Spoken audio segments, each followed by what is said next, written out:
Hi everybody, it's Henna. We are talking about Ambre Sultan by Serge Lutens today. This is the newest formulation and in the latest kind of bottle that they have.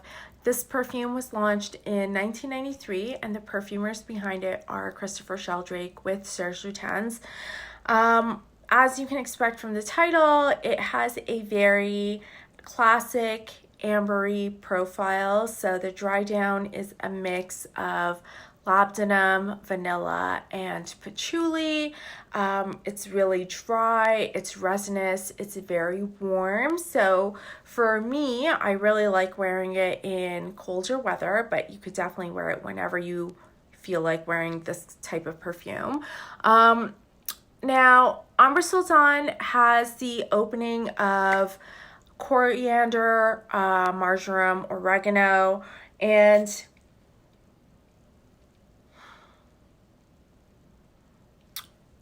all of those have kind of a dry characteristic that helps to balance the heaviness and sweetness of the vanilla and resins that are in the base. So if you're worried that this is going to be sweet, it's not a sweet perfume at all. I think the herbal aspect of the opening really helps to counteract that potential sweetness that you would think that vanilla and the resins would give, and instead there's actually no sweetness that comes out at all. Instead, the oregano is quite dry, and yeah, it does kind of just remind me of a kitchen almost, you know. It really smells like you're sticking your nose into a canister of dried oregano, and what you smell is what you get in the opening of this perfume. Now, there's lots of perfumes that are in this amber category, and so I would say that the closest to this one is Ambre 114 by Histoires de Parfum.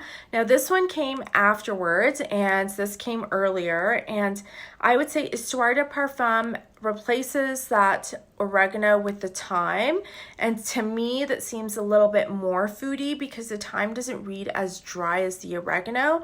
I would say the effect of the oregano is to make it more of a drier perfume, and the effect of the thyme makes it a little bit more of a foodie perfume. Like, it's not a gourmand, but it still pushes you towards the kitchen a little bit more.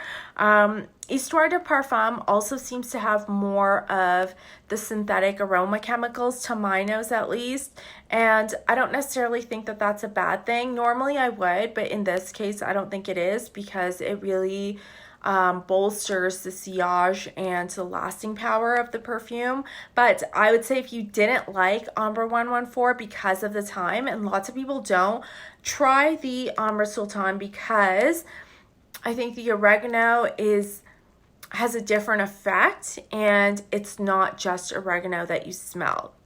Now, the other perfume that I think of when I wear this is L'air du Desert Marocain by Andy Tower, or Tower Parfum, and this one is, I would say, even drier. It really just mimics the effect of a hot, dry wind, and it takes out the oregano, takes out, there's no thyme in it, but instead there is still coriander, and it has lavender instead, and the lavender is also super, super dry. And so L'air du Desert Marocain is drier, it's hotter, like it really feels hot, and it has the lavender, coriander, and it also has cumin, which, to some people that's a problematic note and a note that's difficult to wear.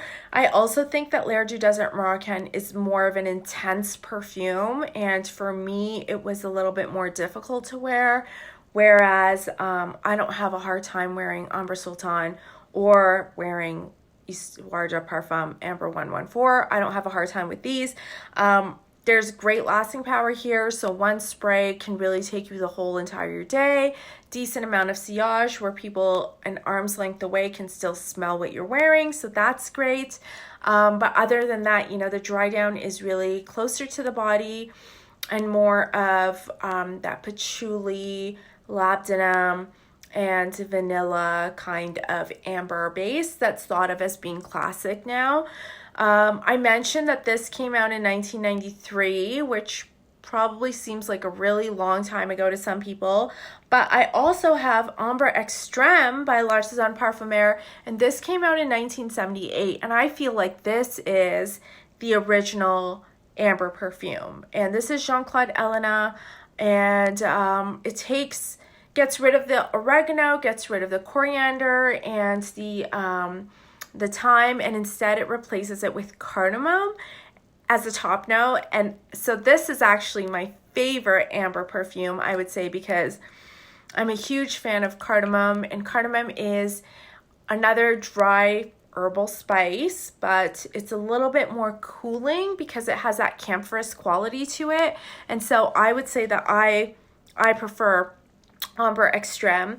Now I also have a newer bottle, and I say it's newer, but it's not the newest bottle. And this is L'Eau d'Ambre Extreme, and this is Ambre Extreme by Jean-Claude Ellena, and this is L'Eau d'Ambre Extreme. I believe this came out in 2001, and again, it just amplifies all the notes. It feels modern, but not that much different than this original bottle. And again, I think the combination of the cardamom with the amber accord in the base makes it for a bit of a sweeter perfume, which for some people might be easier to wear. I think some people can find gourmands a little bit easier to kind of wear on their body and have as part of their, expression than something that's a little bit more savory, So Ambre Sultan, Amber 114, these are definitely, I would say, savory perfumes where they take you into the kitchen, but you're definitely not baking a cake because they're absolutely not sweet at all. And L'air du Desert Marocain, I feel like, is more outdoorsy and definitely more, it's more intense. I just keep saying that, but it is just a more intense perfume. So a little bit more difficult to wear, and these I think are easier to wear for most people. But if you really don't like oregano and you don't like thyme, then I would go for this one because it doesn't have any of them and it has cardamom instead. And I think that these are maybe in the newer bottle. I don't know. I haven't reviewed the L'Artisan Parfumeur ambers because I know that they're discontinued. I know this one for sure is discontinued, and I don't know if you can get this. Sometimes it seems you can and sometimes you can't. I know that they're on resale sites a lot, and so you can find them on there. But if you're looking for an amber that goes in the more gourmand direction, I would try this one because it's still layered and interesting, and it has like a nice top middle base, whereas these are they're just different. I mean, I like them both. I'm keeping them both and I'm gonna wear them both, but they definitely go in a different direction. And yeah, I love Ambre Sultan. Ambre Sultan, the inspiration for it was a melted piece of wax in a wooden box found in a souk, something like that. Something about a forgotten wooden box and it having a piece of melted wax inside. And when the box was open, it was a little bit dry and woodsy, but it also had the remnants of some herbs in it because it had been in a souk before. And so I feel like the final effect of this perfume is not heavy. You don't feel like you're enveloped in a cloak or a heavy coat. I feel like instead you are inside that box. Like, you're not just smelling the box. You don't have the box on your desk and it's far away. You feel like you're inside the box and you can smell, this this combination of leftover spices, a dryness, a woodsiness that's there because of the passage of time. It's a little bit dusty, and you're inside that box and you can smell everything inside that box. Like, you're surrounded by old dusty furniture, and there's like a kitchen nearby, so you can smell that. And so that's the final effect. Like, you're in this house. And what we know is that Serge Lutens has a house in Morocco, and he is very inspired by Morocco and loves Morocco so much. And so that whole concept of the box and the souk really does ring true.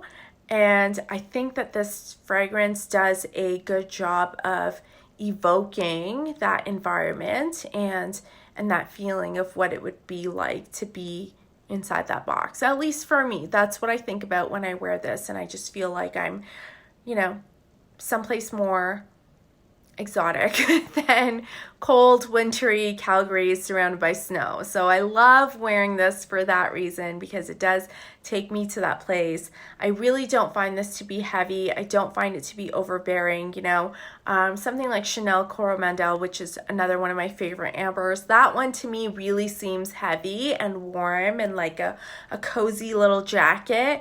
And this doesn't seem like that. This seems like I'm just in a warm place. And it's not heavy on me, at least. Like I said, sillage is great. Longevity is basically the entire day. So that's nice. I haven't tried the older formulations of this fragrance, so I'm just going to base it on this bottle that I have right here. And yeah. Love wearing it. I can't wait to try it over the summer, because I feel like sometimes the spices wear a little bit differently, and if you're in a humid environment, you can get away with spraying a lot more, and it changes in different ways because of the heat and the humidity. So that is nice to try out, but I haven't been able to do that yet because I just got this a couple months ago. And that's it for me. Really a nice classic wearable amber. This was definitely on my wish list for, I would say, over a year, because there is a Serge Lutens counter close to me and in many places in Canada. So this is quite an easy fragrance to sample and try out on your skin. And for a little while, I was going into the store and just spraying it on myself and then going about my business at the mall. So I'm really happy to have a bottle of it that I can enjoy and wear with abandon whenever I feel like. So I'm really enjoying this one, and yeah, really enjoying all my ambers, and I will probably for the next couple months, because I think it's still going to be snowy and cold and horrible. So yep. If you have a favorite amber, let me know what it is. I'd love to know. If you've tried these and they've not worked for you, and then you found something else, I really want to know what's out there. I know for right now, these are my favorites. I mean, like I said, the L'Artisan is really the one that I love the most. And I mentioned in my L'air du Desert Marocain video that I did not want to get a bottle of this because I found it to be a little bit more difficult to wear, because I noticed that people around me didn't love it as much as I did. I just think it's like a little too much for me. Definitely the dryness has similarities to Ambre Sultan, but this is just a lot more. It's just more. It's just a bigger personality, I think. This is like more refined and more sophisticated. You just imagine a button-up shirt and maybe a nice blazer. I think this would go great with that sort of vibe. Just more elegant and thoughtful, I think. And I think Ambre Sultan doesn't do that for me. And Amber 114 for me really just puts you right in the kitchen. So that's it. Those are my ambers. That's Ambre Sultan. Thanks for watching. I'll see you next time. Bye-bye.